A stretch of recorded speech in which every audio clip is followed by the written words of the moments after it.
राजीव एक होनहार इंजीनियर था जो महानगर में एक मल्टीनेशनल कंपनी में काम करता था। उसके गांव की सीधी सादी लड़की कविता से उसकी शादी घर वालों की मर्जी से हुई थी। कविता ज्यादा पढ़ी लिखी नहीं थी, लेकिन संस्कारों और प्रेम से भरी हुई थी। राजीव को लगता था कि कविता उसके स्टेटस के लायक नहीं है। वो उसके भोलेपन से चिढ़ता था।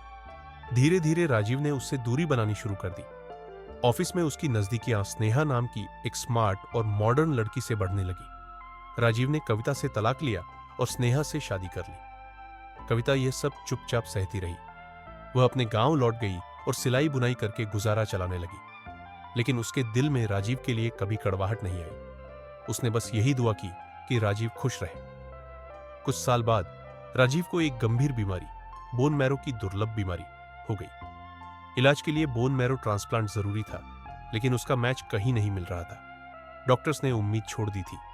तभी एक अनजान डोनर सामने आया। डॉक्टर्स ने ऑपरेशन किया और चमत्कारिक रूप से राजीव की जान बच गई।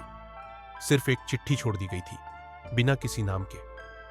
प्रिय राजीव, शायद इस दुनिया में मेरा होना तुम्हारे लिए कोई मायने नहीं रखता था, लेकिन तुम्हारा होना मेरे लिए सब कुछ था। जब तुम तकलीफ में थे, मैं कैसे खुद को रोक पाती।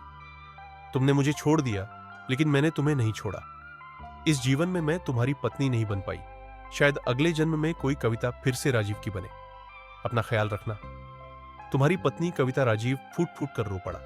उसने हर रिश्ते को भुला दिया और कविता को नहीं समझा, जिसने अंत तक उसका साथ दिया, बिना किसी स्वार्थ के।